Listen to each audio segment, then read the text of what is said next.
হাবিল কাবিল যখন একজন নারী নিয়ে যখন ফিতনা সৃষ্টি হয়, যখন ঝগড়া সৃষ্টি হয়, তখন যখন তাদেরকে কোরবানি করার জন্য বলা হয়, তখন যে চাষাবাদ করত তার চাষের বস্তুটাকে পাহাড়ের উপর রাখার জন্য বলা হয়েছে।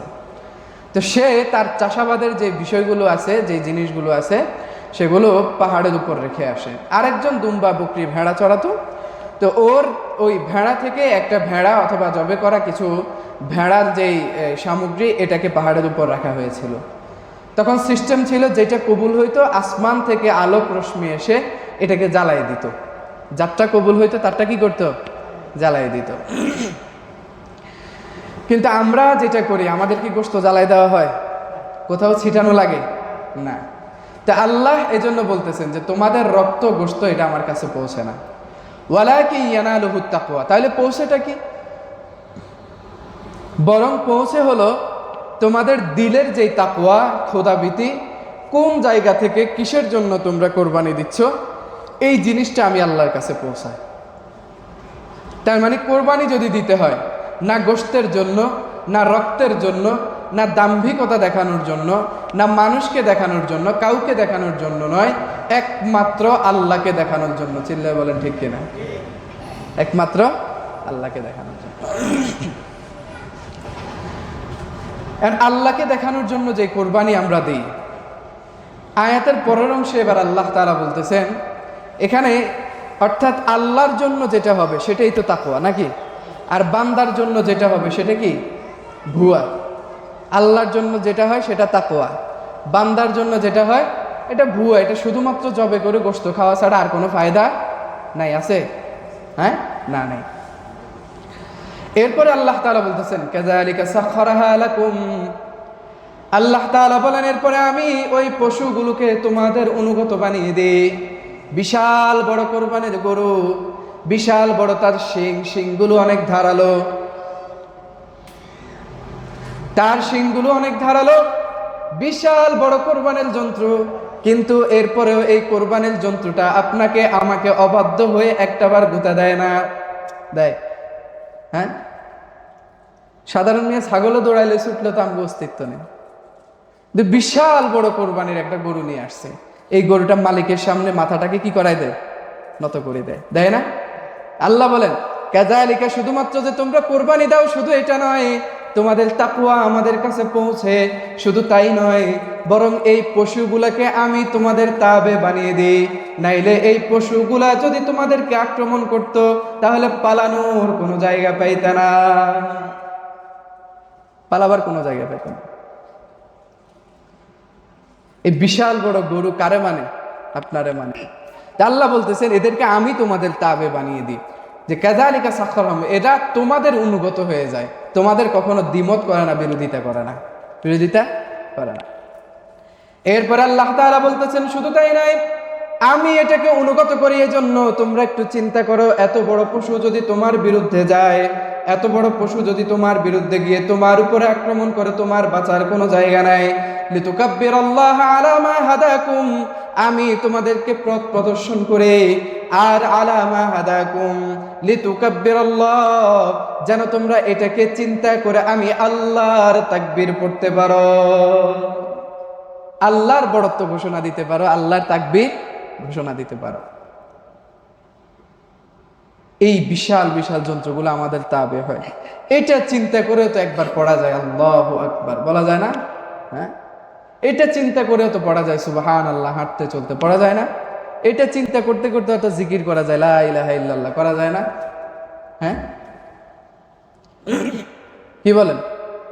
করা যায়। কিন্তু আমরা গাফেল, বড়ই গাফেল। আমরা মনে করি না আমি বেত নিছি আর গরু ডরাই গেছে, বিষয়টা এরকম না।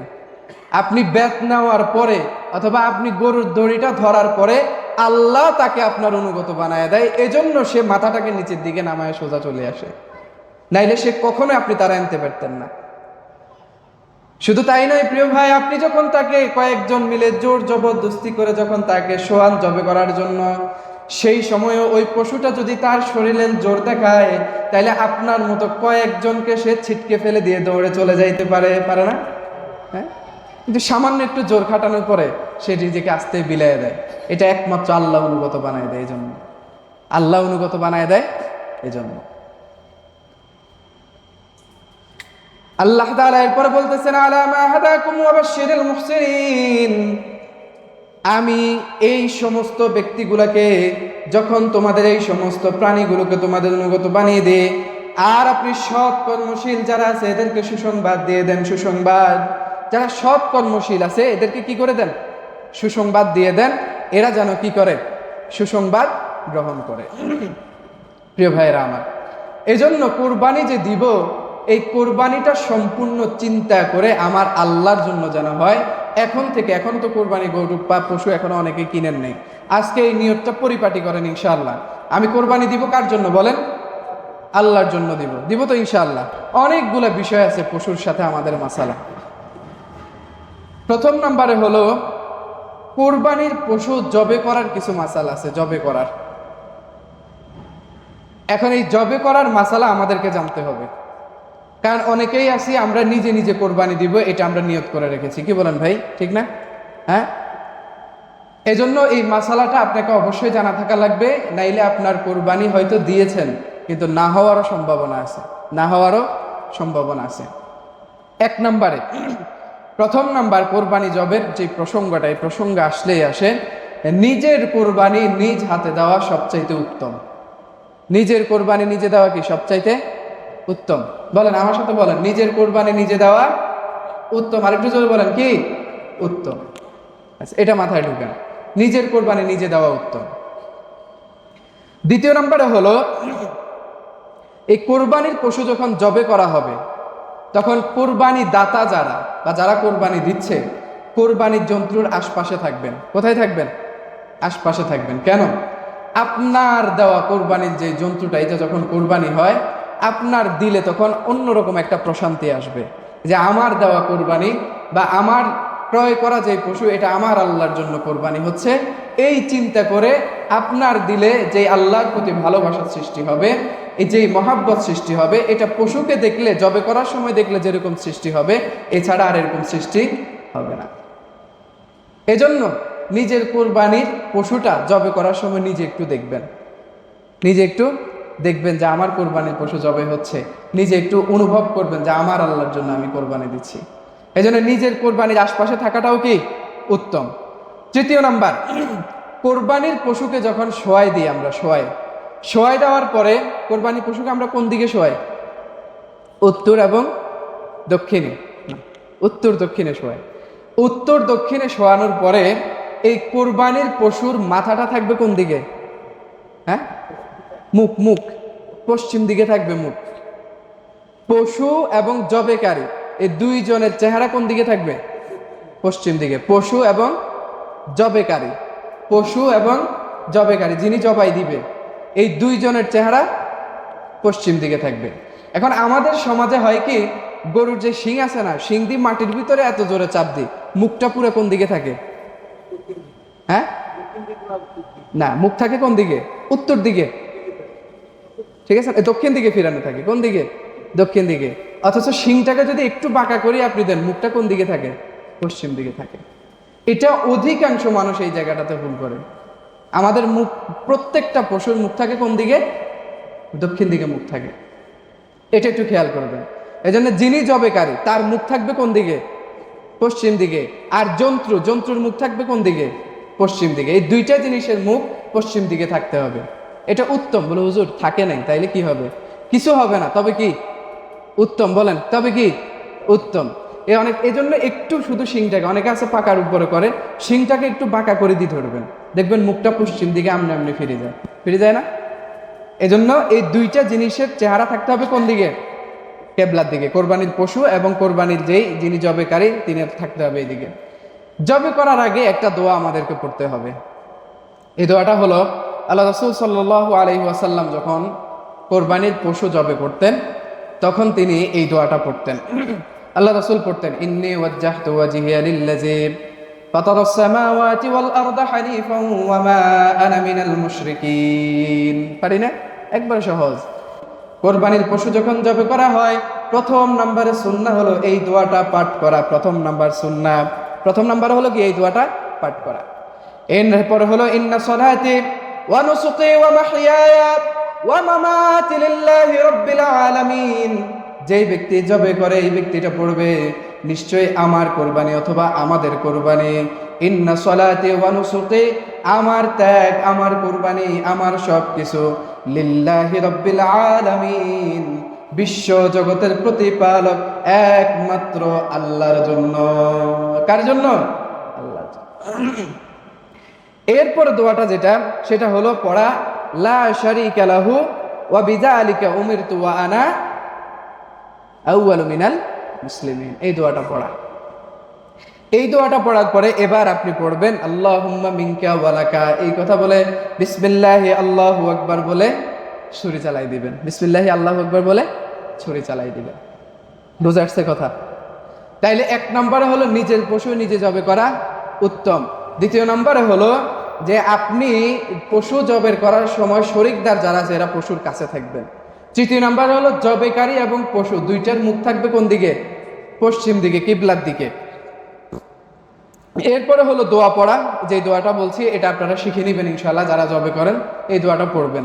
এখন হুজুর দোয়া জানি না, অসুবিধা নেই তো, বিসমিল্লাহি আল্লাহু আকবার বলে চালাই দিবেন ছুরি, কি নাই, কোনো অসুবিধা নাই। হ্যাঁ, দোয়া পড়লে কি হয়? দোয়া পড়লে আমার রাসূলের যে সুন্নাহ, এই সুন্নাহর সাথে কি হয়? মিল হয়। এই সুন্নাহর সাথে মিল হয়। বুঝে আসছে কথা? এই সুন্নাহর সাথে মিল করে জবে দিবেন ইনশাআল্লাহ। পারবেন না ইনশাআল্লাহ? নিজের পশু নিজে জবে দেওয়ার চেষ্টা করবেন। হুজুর আল্লাহ কতক্ষণ বসে থাকবেন? বুঝেন না আমার কথা? বলেন যে হুজুর তো এই কথা বলে কি আপনি মনে করেন যে হুজুর গেলে আপনারা টেয়া দিতেন? কি কন, দিতেন না? অবশ্যই তো দিতেন। এখন হুজুরেরটা কেন বলতেছে? কারণ আপনি যেটা দিবেন এটা আপনার জন্য উত্তম। আপনি আপনার পশু জবাই করবেন, এটা আপনার জন্য উত্তম। এটা আপনার জন্য কি উত্তম। এখন কেন? কয়েকটা বিষয়কে মাথায় রেখে আমাদের দেশে ওলামা ইকরাম বা ইমাম সাহেবেরা দেয়। এক নাম্বার বিষয় সেটা হলো আমাদের দেশে যদি শরিকদারদের মধ্যে কেউ কোরবানি পশু জবাই করে, আর যদি অন্য শরিকদার কারো মাঝে এই চিন্তা আসে যে সে কেন জবাই করলো, আমি কেন করলাম না, সেখানে তার কোরবানির মাঝে একটা কি আসতে পারে? খতরা আসতে পারে। এজন্য মূলত কে যায়? ইমামরা যায়, মূলত এই জন্য যায়। আপনি যখন একা কোরবানি দিবেন, নিজেরটা নিজে চালাই দিবেন, হ্যাঁ আপনার শরিকদার সবাই সমজদার বুঝদার, তখন আপনি কোরবানি দিয়ে দিবেন। কিন্তু যদি আল্লাহ না করুক, কোরবানি দিয়ে দেওয়া যাবে, কিন্তু না করুক, যদি কারো মনে এটা আসে সে কেন দিল, আমি কেন দিলাম না, সে কেন দিল, সে কেন জবে করলো, আমি কেন করলাম না, যদি এই প্রশ্নটা বা এই কোনো আক্ষেপ বা এই কোনো হিংসা এরকম যদি শরিকদার কারো মাঝে জেগে ওঠে, তাহলে আপনার কোরবানির ভিতরে খতরা আসবে। এক নাম্বার কথা।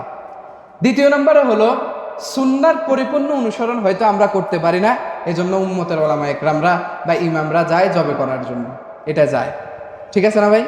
হ্যাঁ, এখন আসেন এটা উন্মুক্ত কথা।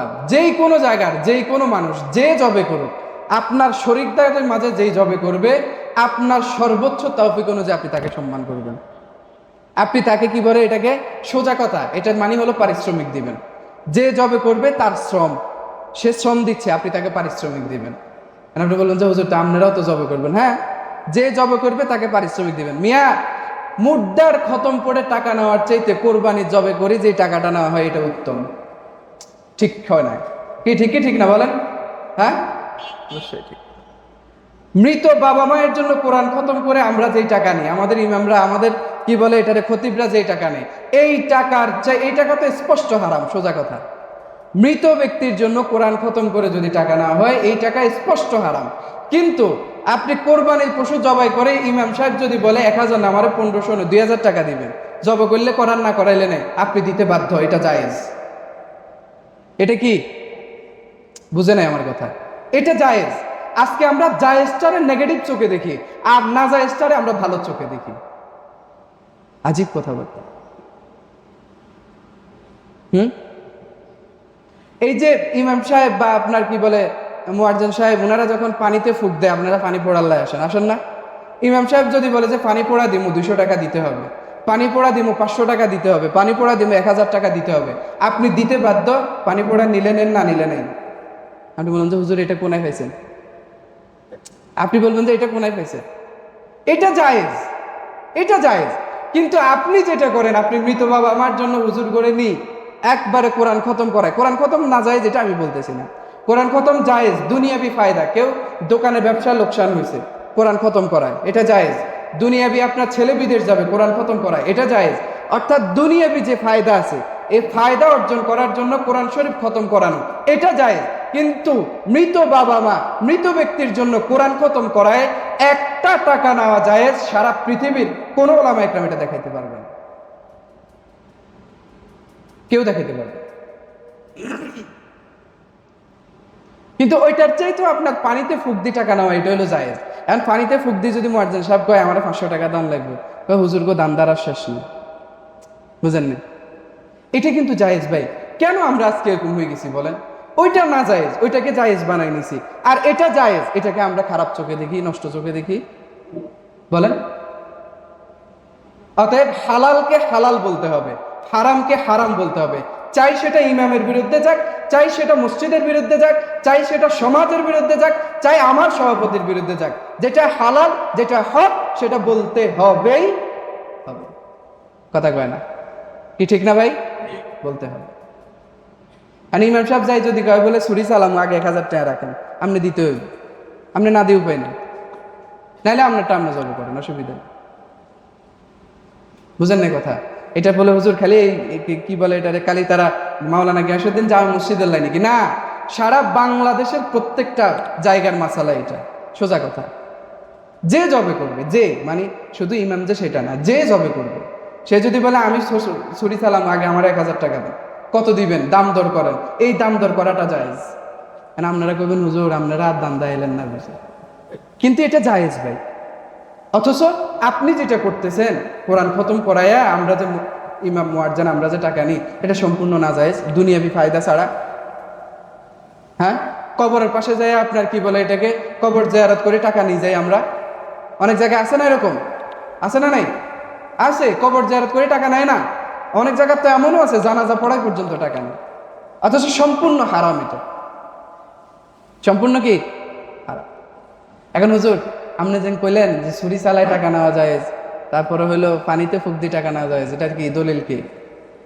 সহিহ বুখারীর riwayate আসছে রাসূলুল্লাহ সাল্লাল্লাহু আলাইহি ওয়াসাল্লাম একদল সাহাবীকে এক জায়গায় জিহাদের জন্য পাঠাইছেন।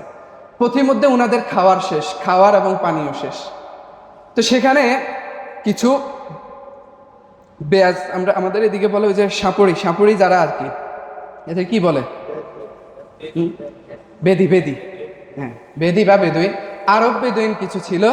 তো এরা এই কাজগুলোর সাথে ছিল। এখন ওদের ওইখানে গেছে, ওদেরকে বললো আমাদেরকে কিছু খাওয়ার এবং পানীয় দেন।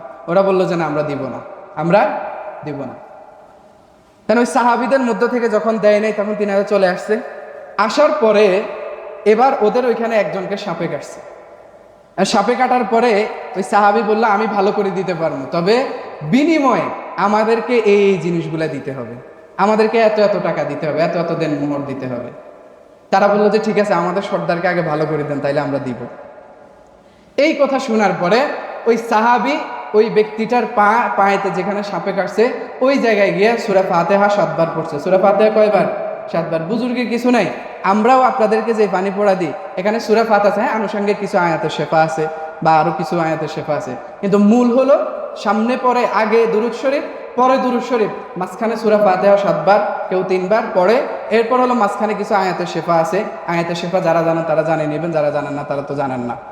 এই জন্য এই পানি পোড়াটা দিয়া ওই সেখানে সে এই ব্যক্তিটাকে মুক্ত করে দেওয়ার পরে তাকে সৎকা দেওয়া হয়েছে। এখন এরা এই সৎকা নিয়ে আল্লাহ রাসূলের কাছে আসছে, সৎকা না সরি মুজুরি নিয়ে আল্লাহ রাসূলের কাছে আসছে।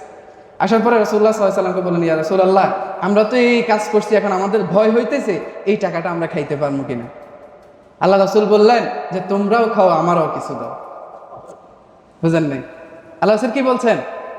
তোমরাও খাও আমারও কিছু দাও। এই সেখান থেকে মূলত মাসালা হলো পানি পোড়া দিয়ে টাকা নেওয়া কি আছে, কিন্তু মুর্দা খতম করে টাকা নেওয়া, হ্যাঁ মরা মাইনছাল্লা খতম করে টাকা নেওয়া স্পষ্ট কথা, জায়েজ নেই, স্পষ্ট কথা।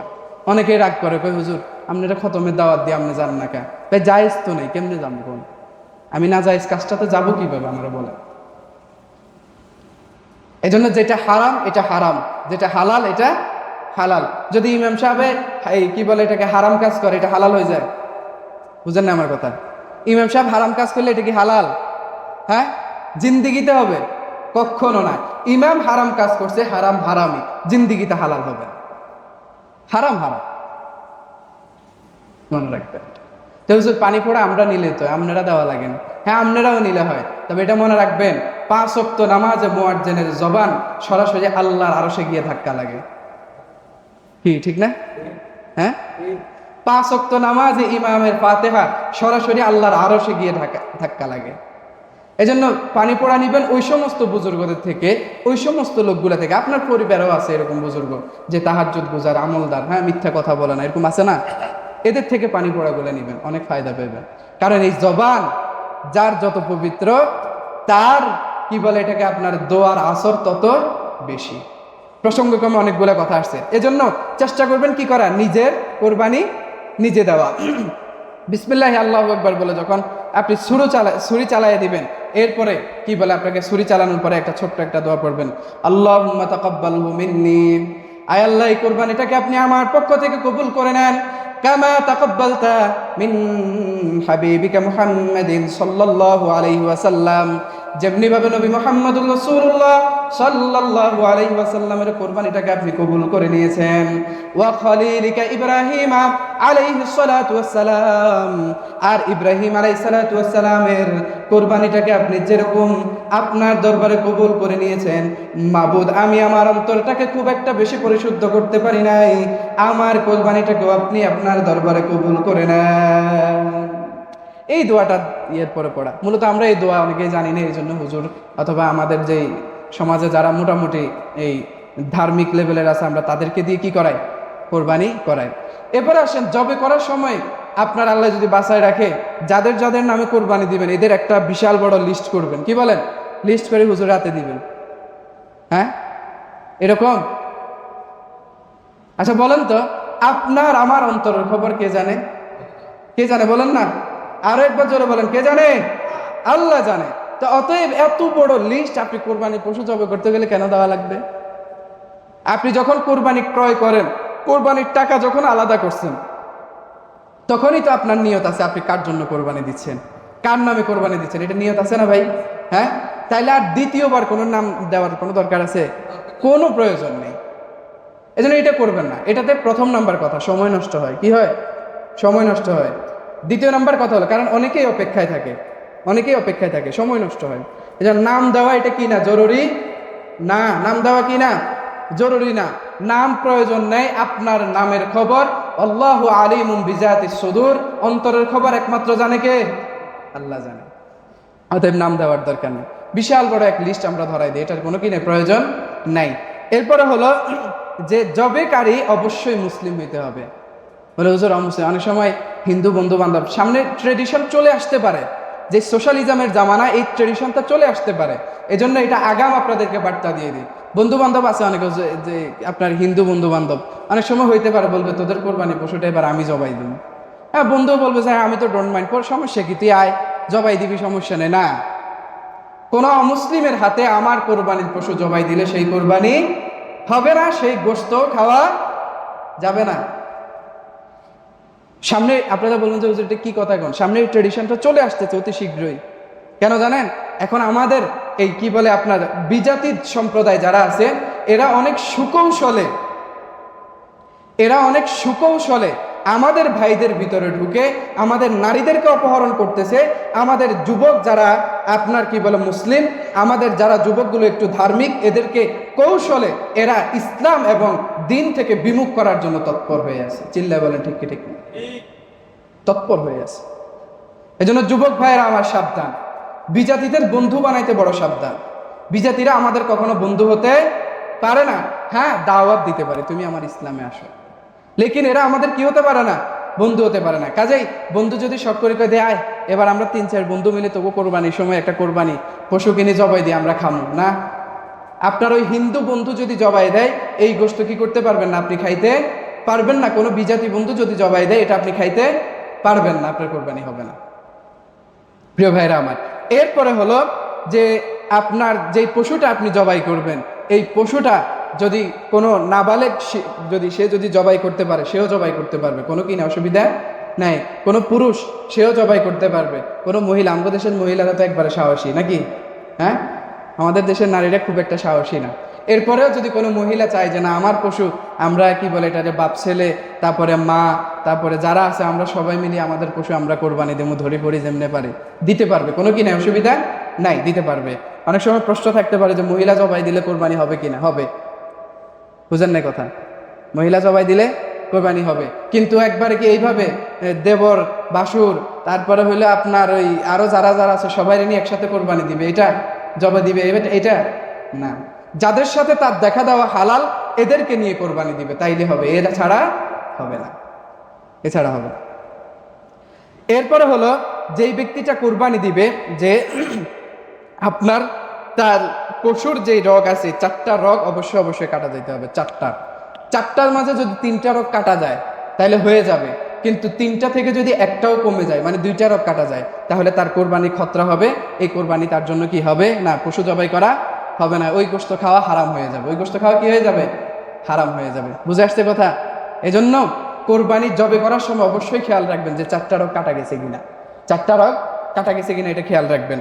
এরপরে হলো জবে করার পরে আমরা অনেক সময় করি, কি বলে এটাকে, আমাদের শ্রমিক ধরাই, যে আমাদের পশুটা তুমি কি করে দিবা, কি বলে এটাকে, বানাই বুনাই বা ইত্যাদি ইত্যাদি এগুলো করে দিবা। কিন্তু তারা কি করে, কুরবানির জীব অর্থাৎ জীবন দেহ থেকে আলাদা হওয়ার আগে, তার কোরবানির পশু নিস্তেজ হওয়ার আগে তারা কি করা শুরু করে দেয়, কাটা শুরু করে দেয়। এরকম হয় কি হয় না? হ্যাঁ, এটা পশু কষ্ট পায়, এটা করবেন না, এটা জায়েজ নেই। কোরবানির পশু ঠান্ডা হওয়ার আগ পর্যন্ত কোরবানির পশুতে কোনো জায়গায় আপনি ছুরি চালাইতে পারবেন না, ছুরি চালাইতে পারবেন না। আমি সদর হসপিটালে যাইয়া আমার ভাইয়ের একটা রিপোর্ট আনতে গেছিলাম, দেখি যে একজনে মোরগ জবাই করছে, জবে করে এই মাত্র ফালাইছে, এরপরে এবার চামড়া ছিলে, পা কাটা শুরু করছে, চামড়া ছিলে শুরু করছে। আমার সহ্য হয় না, আমি সরাসরি তার কাছে গেছি, আমি যা বললাম যে ভাই এটা তো আপনি নাজায়েজ কাজ করতেছেন। আমারে বলতে মুসলমান, সে আমারে বলতেছে হুজুর আমি তো এটা জানি না, আজকে না জানার কারণে নাজায়েজ কাজ করে বসে আছে।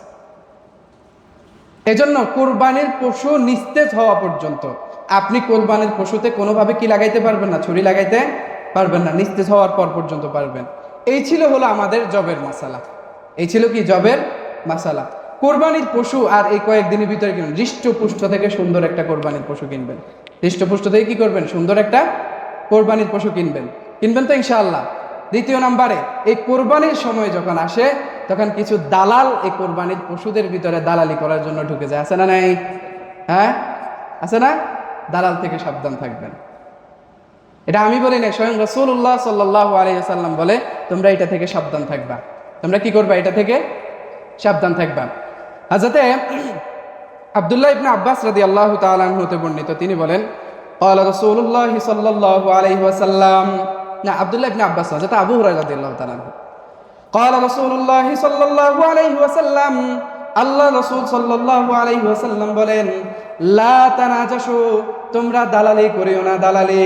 দালালি মানে হইল একজনে যাই পশু কিনে, আরেকজনে আসে দূর থেকে আসিক, এবার এমিয়ে কি করে, এটার ভিতরে ঢুকি পশুর দাম আরো বাড়ায় দেয়, আছে না? হ্যাঁ, মনে করেন এমিয়ে যে গরু কিনে, আরেকজনে আসে ওই হের মালিকের ফিট করা দালাল, আসি এবার কি করে দামকে বাড়ায় দেয়, কয় না এত নয়, আমি এত দিমু দিয়ে দেন, বলে না, আছে না নাই? আছে। এই দালাল এই কোরবানির সময় আসলে সবচাইতে বেশি বেড়ে যায়, চিল্লা বলেন ঠিক কি ঠিক না? বেড়ে যায়। আল্লাহ রাসূল বলেন লা তানাজাশু, তোমরা দালালি করিও না, তোমরা এটাকে কি বলে, মূল্য বৃদ্ধির জন্য কোন লোককে ফিট করিও না, কোন লোককে তোমরা সেখানে দাঁড় করায় রাখিও না। প্রিয় ভাইয়েরা আমার, এজন্য দেখবেন মাছের আড়তে গেলে ক্রেতা একজন কিন্তু দালাল 10 জন, ঠিক কি ঠিক না? হ্যাঁ, মাছের আড়তে গেলে ক্রেতা কয়জন, কিন্তু দালাল কয়টা? 10টা দাঁড়ায় থাকে, আছে না? প্রিয় ভাইয়েরা আমার, এরপর রাসূলুল্লাহ সাল্লাল্লাহু আলাইহি ওয়াসাল্লাম বলেন ওয়ালা ইয়াজিদান্না আলা বাই'i আখিহি, তোমরা তোমাদের একজন ভাইয়ের বেচা কেনার সময় এটাকে মূল্য বৃদ্ধি করে দিও না। তোমরা তোমাদের কোনো ভাই যখন ক্রয়ের জন্য, তোমাদের কোনো ভাই যখন পশুকে কি বলে এটাকে দামাদামি করে, তখন তুমি এটাকে আর বৃদ্ধি করিও না। দেখবেন কিছু মানুষ আছে পশু যখন ক্রয় করার জন্য দাম বলে, তখন আরেকজন আছে সে চিন্তা করে রে 1000 টাকা বাড়াই দিই, যদি আমি এটা লয়ে নিতাম হারি তাহলে আমার লাভ, এরকম আছে না? মানে একজনে অলরেডি মুলামুলি করতেছে, দর কষাকষি করেন, এটা আপনারাও মাথায় রাখেন, এটা করবেন না, এটা নাজায়েজ সম্পূর্ণ। সেটা হলো একজনে একটা পশু মনে করেন 90,000 টাকা মূলাইতেছে, সে হয়তো আরো 2-1,000 টাকা দিয়ে নিয়ে যাবে, কিন্তু আরেকজনে দূর থেকে এসে বলে কি 90 আমি 5,000 আরো 5,000 টাকা বাড়াই দিছি, আমারে দিয়ে দেন, দিয়ে দিছে এমিয়ারে, হয় না এরকম? এটাও জায়েজ না, এটাও কি না জায়েজ। এই পশু ক্রয়ের সময় এটা খেয়াল রাখবেন, অনেক সময় আমরা ভুলবশত এটা করে ফেলি, এটা খেয়াল রাখবেন, এটা করবেন না। এরপরে রাসূলুল্লাহ বলেন ওয়ালা ইয়াখতুবান্না আলা খিতবাতিহি, আল্লাহ রাসূল সাল্লাল্লাহু আলাইহি ওয়াসাল্লাম বলেন তোমরা কি করবে না, তোমরা একটা প্রস্তাবের উপরে আরেকটা প্রস্তাব তোমরা দিবে না। অর্থাৎ এখানে কয়েকটা বিষয় লুকায়িত। এখানে বিয়ের বিষয় আসছিল, যে যখন একটা মেয়ের ব্যাপারে যখন প্রস্তাবের বিষয় যখন আরেকজন থেকে চলে, তখন এই প্রস্তাবটা শোনার পরে যখন শুনে পাশের বাড়ির খালার কাছে যায়, এই মেয়েটা অনেক ভালো, তো পাশের বাড়ির খালা এতগো কথা শেষ হইবার আগে হেমিয়া যায়, হেমিয়ার বলাল্লাহ কারবার করে বসে থাকে, এরকম হয় না? বুঝেন না? হয় কি হয় না? হ্যাঁ হয়, এটাও না যায়। ওই কোরবানির পশুর বিষয় এটা না যায়। আপনার একজন ভাই কোরবানির পশু মূলাইতেছে, আপনি যাই এবার 5,000 টাকা বাড়াই দিয়ে নিয়ে আসছেন, কয় না আমি 5,000 টাকা দিব, আমার দিতেন, রশি ধরি টানি নিয়ে চলে যাইবে, কিচ্ছু করার থাকে না, এটা না যায়, যেটা করবেন না। পারবেন তো ইনশাআল্লাহ? এই মাসালা এগুলো অন্য সব মাসালা আমরা জানি, কিন্তু এটা হয়তো কখনো শুনেন নাই, অথবা আজকে হয়তো শুনতেছেন, এটা খেয়াল রাখবেন। এখন আসেন হুজুর, এক ধরনের দালালিতে আছে, যেমন মনে করেন এই আমাদের একজনের কোরবানির পশু কেনার পরে আরেকজন বললো যে এটা আমি 50,000 টাকা দিয়ে নিলাম, মার্কেটে যা বেচতে পারি এটা আমার, এটা জায়েজ আছে। এটা কি আছে? বুঝলেন না আমার কথা? মনে করেন একজনে 50,000 টাকা দিয়ে একটা পশু নিল, দেন আরেকজনে বললো আমি 51,000 টাকা দিয়ে এটা তোমার থেকে কিনলাম, তবে আমি এটা বিক্রি করি, তোমার টাকা দিব, আমি যা বিক্রি করতে পারি। এখন ক্রেতা বিক্রেতা যে সে যদি সম্মত হয়, আর ক্রেতা যে সে যদি সম্মত হয়, তাহলে দুইজন সম্মতি হইলে এই বেচা কিনে কি আছে? জায়েজ আছে। কিন্তু মূলামূলি চলতেছে, আপনি যে করেন 5,000 টাকা দিব আরে দিয়ালাম, এটা কি নাই? জায়েজ নেই। মনে থাকবে? এরপরে আসেন কোরবানির দিন আমরা যেই বলি আমাদের গোশত বন্টনের যে মাসালা, এটা আমরা ইনশাআল্লাহ এখন জেনে নিব। গোশত বন্টন, এখন যেহেতু গোশত বন্টন করা মুস্তাহাব, এটা করতে হবে। আর এখন যেহেতু বাটখারা অথবা যে পাল্লা, যেটা এখন নির্ধারণ হয়ে গেছে, অতএব পাল্লা ছাড়া কেউ মাপিয়েন না, পাল্লা দিয়ে অনুমান করে কোনো মাপজোপ করিয়েন না, পাল্লা দিয়ে অ্যাকুরেট মাপ করে সবাইটা সবাইরে দিয়ে দিবেন। বুঝলেন না আমার কথা? পাল্লা দিয়ে অ্যাকুরেট মাপ করে সবাইটা সবাইরে দিয়ে দিবেন। এরপরে সেটা থেকে 3 ভাগ করে, 1 ভাগ আত্মীয় স্বজন, 1 ভাগ নিজের জন্য, আর 1 ভাগ কারা পাবে? অসহায় এতিম মিসকিন যারা, এরা পাবে। 1 ভাগ কার? আত্মীয় স্বজনের। 1 ভাগ কার? নিজের। আর 1 ভাগ কার? হ্যাঁ, যারা গরিব অসহায় এতিম মিসকিন এদেরকে দিবেন। বলে হুজুর আমি কারোরে দিতাম না, আমি একলা একলা খামো, আমি রাক্ষস মানুষ, খান আপনি, অসুবিধা কি? সমস্যা নেই, তবে যেই হক, গরিবের যেই হক, এই হকটা আদায় হবে না। গরিবের যেই হক, এটা কি হবে না? আদায় হবে না। আপনি এত খাড়াইশ কিনলে হইবেন। মুসলমান সবসময় উদার থাকে, মুসলমানের দিল সবসময় খোলা থাকে, কি ঠিক না ভাই? এজন্য আমরা প্রত্যেকে নিজের সর্বোচ্চ আগে আত্মীয় স্বজনকে দিবেন। নিজের আত্মীয় স্বজন অনেক আছে, দেখা যায় আর 2 তলা বিল্ডিং আছে, কিন্তু ভিতরের অবস্থা অনেক খারাপ, তাদেরকে সহযোগিতা করবেন। পারবেন না ইনশাআল্লাহ? এই জিনিসটা করবেন ইনশাআল্লাহ। আল্লাহ তাআলা আমাদেরকে মানার মতো তৌফিক দান করুন। এরপর হলো কুরবানির চামড়া, যেটা কুরবানির চামড়া হয় আমাদের কি বলে এটাকে, আপনার বাড়িতে বাড়িতে যায় কালেকশন করে নিয়ে আসা লাগে। আপনি আপনার কোরবানির চামড়া স্বেচ্ছায় যেখানে দিলে ভালো হয় সেখানে পৌঁছায় দিয়ে আসবেন, আপনার সওয়াব হবে। বুঝেন না আমার কথা? আপনার কি হবে? সওয়াব। আপনার ধারে ধারে ঘোরা লাগবে কোরবানির চামড়ার জন্য। কেন এরকম কেন হবে বলে? যেখানে দেওয়ার সেখানে আপনি পৌঁছাই দিবেন। আপনি কি করবেন? পৌঁছাই দিবেন। এই জিনিসটা আপনারা করবেন। সময় কম, এটা বলতে পারতেছি না। এরপরে হলো কোরবানির চামড়ার টাকা মসজিদের নির্মাণ কাজে, অথবা মাদ্রাসার নির্মাণ কাজে, অথবা আপনার কোনো শিক্ষক বেতনের কাজে, অথবা ইমাম সাহেব যদি সদকা খাওয়ার উপযুক্ত না হয়, তাহলে কোনো ইমাম সাহেবের বেতনের কাজে এটা ব্যবহার করা যাবে না। এটা একমাত্র এতিম মিসকিনের হক। কাদের হক? এতিম মিসকিনের হক। এটা একমাত্র তারাই পাবে, এটা একমাত্র তারাই পাবে। এরপরে হলো কোরবানির চামড়া হুজুর দাম দেয় না, 100 টাকা 200 টাকা মূলায়, আমি খাইলাম, খাইলেতে নেবেন, কোনো অসুবিধা নেই। বুঝেন নাই কথা? কোরবানির চামড়া কল্লার খাল যেরকম খাইলাম না, হ্যাঁ, আঞ্চলিকভাবে বলতেছি আর কি, এরকম কোরবানির যে চামড়া, হুজুর কোরবানির চামড়ার মূল্য নাই, দাম দেয় না, তো দাম যেহেতু দেয় না, আপনারা ভাগ করে নিয়ে যান, খাইয়ে দেন নিজেরা, অসুবিধা নেই। হ্যাঁ, আল্লাহ রাস্তায় সদকা করে দিবেন, যে আমি কোরবানি বেচলে হয়তো 200 টাকা, আমি 500 টাকা দিয়ে দিলাম। পারবেন না ইনশাআল্লাহ? হ্যাঁ, না দিলে যে অসুবিধা হবে এমন না, তবে এটা আমার গরিবের হক। কার হক? আমার গরিবের হক। অতএব গরিবের হক মারিয়েন না। খাইলে খাইয়ে নেবেন, কিন্তু কিছু সদকা গরিবের জন্য দিয়ে দিবেন, যে আমাদের খাল বাবদ 500 টাকা দিয়ে দিলাম। পারবেন তো ইনশাআল্লাহ প্রিয় ভাইরা আমার? এরপরে হলো সর্বশেষ ঈদের দিনের যে সুন্নাহ, এগুলো আমরা পালন করবো ইনশাআল্লাহ। ঈদের দিনের সুন্নাহগুলো পালন করবো, পারবো না ইনশাআল্লাহ? প্রথম নাম্বারে আমি শুধু বলে যাইতেছি শিরোনামগুলো। 1 নাম্বার, খুব ভোরে ঘুম থেকে উঠবেন ইনশাআল্লাহ। খুব ভোরে কি করবেন? ঘুম থেকে উঠবেন। একবারে কি বলে নামাজের 5 মিনিট আগে দিয়ে উঠি, কোনো রকম মাছরাঙ্গা মাছ পাখির মতো পানিতে ডুব দিয়ে উঠি, তারপরে চলে আসবেন, এরকম? হ্যাঁ, তারপরে ফজর নামাজ তো পড়া যাবে না ঈদের দিন, আল্লাহ মাফ করুন। কি বলেন? হ্যাঁ, কি বলেন? রাসূলুল্লাহ সাল্লাল্লাহু আলাইহি ওয়াসাল্লাম বলেন, ওয়ালা ইয়াকরাবান্না মুসাল্লানা মান কানা লাহু সাআতুন ওয়ালা ইয়াকরাবান্না মুসাল্লানা। যেই ব্যক্তির সামর্থ্য আছে কিন্তু কুরবানি দেয় নাই, এই ব্যক্তিটা যেন আমার ঈদগাহের কাছেও না আসে, কাছেও না আসে। কুরবানি দেওয়া কি না ভাই? হ্যাঁ বলেন, একটু জোরে বলেন কি? আর নামাজ আদায় করা, নামাজ আদায় করা ফরজ। তার মানে সকালে যে ফজর পড়বে না, এর ঈদগাহে আসার কোনো দরকার নেই। বুঝেন না আমার কথা? কোরবানি দিলে দাও, অসুবিধা নেই, তবে ঈদগাহে আসিও না। আল্লাহ, আমি বলতেছি এটা, আমি বলছি আল্লাহ রাসূল বলতেছে, যেই ব্যক্তিটা সক্ষম কোরবানি দিতে কিন্তু দেয় না, এ যেন আমার মসজিদের কাছেও না আসে, আমার ঈদগাহের কাছেও না আসে। তাইলে এবার বুঝেন, যেই ব্যক্তিটা নামাজ পড়তে সক্ষম, সে আসতে সক্ষম, এরপরেও নামাজ পড়ে না, তাহলে এই ব্যক্তিটা মসজিদের ঈদগাহে তো দূরের কথা, সমাজের মানুষের সামনে মুখ দেখানোর কোনো দরকার নেই। নামাজ আদায় করবেন ভাই, 5 ওয়াক্ত নামাজ পড়বেন। এরপরে হলো মেসওয়াক করা, কি মেসওয়াক করা, মেসওয়াক করবেন। এরপরে হলো গোসল করা, গোসল করা সুন্নাত, ঈদের দিন গোসল করবেন। এরপরে হলো উত্তম পোশাক পরিধান করা, নিজের সবচাইতে আহসান, একবারে যেটা সবচাইতে উত্তম, এই পোশাকটা পরিধান করবেন। এরপর হলো খুশবু লাগাবেন। খুশবু লাগানো কি সুন্নাত, ঈদের দিন খুশবু লাগাবেন, নিজের সবচাইতে দামি যে আতরটা আছে এটা লাগাবেন। এরপরে হলো কোরবানি ঈদের সুন্নাহ। ঈদুল ফিতরের সুন্নাহ হলো মিষ্টি খেয়ে ঈদগাহে আসা, কিন্তু কোরবানির সুন্নাহ হলো, এটা আমাদের আগের মুরব্বীরা কয় অর্ধেকটা রোজা, অর্ধেকটা তো কোনো রোজা নেই। বাকি যে কোরবানি ঈদের হলো আপনি গরুর গোশত দিয়ে, আপনার কোরবানির পশু দিয়া এরপরে ইফতার করবেন, এরপরে খাবেন। এটা হলো আল্লাহ রাসূলের সুন্নাহ, এটা হলো কি আল্লাহ রাসূলের সুন্নাহ। যেন না খেয়ে মসজিদে আসা, না খেয়ে ঈদগাহে আসা। কোথায় আসা? ঈদগাহে আসা। শরীয়তের গণ্ডির ভিতরে ততটুক সাজসজ্জা করা, শরীয়তের গণ্ডির ভিতরে ততটুক সাজসজ্জা করা। এরপরে হলো আগে আপনার কি বলে মসজিদে চলে আসা, সকাল সকাল নামাজ পড়া, পায়ে হেঁটে মসজিদের দিকে আসা। এরপরে তাকবীর পড়া, তাকবীর তো আমরা জানি ঠিকই না?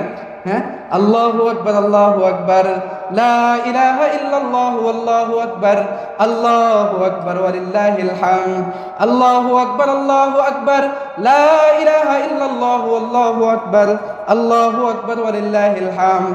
ঈদের ময়দানে এক রাস্তা দিয়ে আসা, অপর রাস্তা দিয়ে যাওয়া, এটা হলো ঈদের সুন্নাত, ঈদের সুন্নাত। এরপরে হলো প্রিয় ভাইয়েরা আমার, 10 তারিখ সূর্য উদয়ের পর থেকে নিয়ে 13 তারিখ সূর্যাস্ত মানে আসরের পর পর্যন্ত কি পড়া? তাকবীর পড়া। এটা প্রত্যেকের উপরে জরুরি, এটা পড়তে হবে। তাকবীরটা আমরা তো জানি, একটু আগে বললাম না, কি বলেন তো? আল্লাহু আকবার, আল্লাহু আকবার, লা ইলাহা ইল্লাল্লাহু ওয়াল্লাহু আকবার, আল্লাহু আকবার ওয়ালিল্লাহিল হামদ। 10 তারিখ থেকে নিয়ে 13 তারিখ প্রত্যেক নামাজের পর। হ্যাঁ, এই 9 তারিখ ফজর থেকে নিয়ে একবারে 13 তারিখ আসরের পর পর্যন্ত কি পড়তে হবে? এই তাকবীরটা পড়তে হবে। এটা হলো ইনশাআল্লাহ, এটা আমরা পড়বো।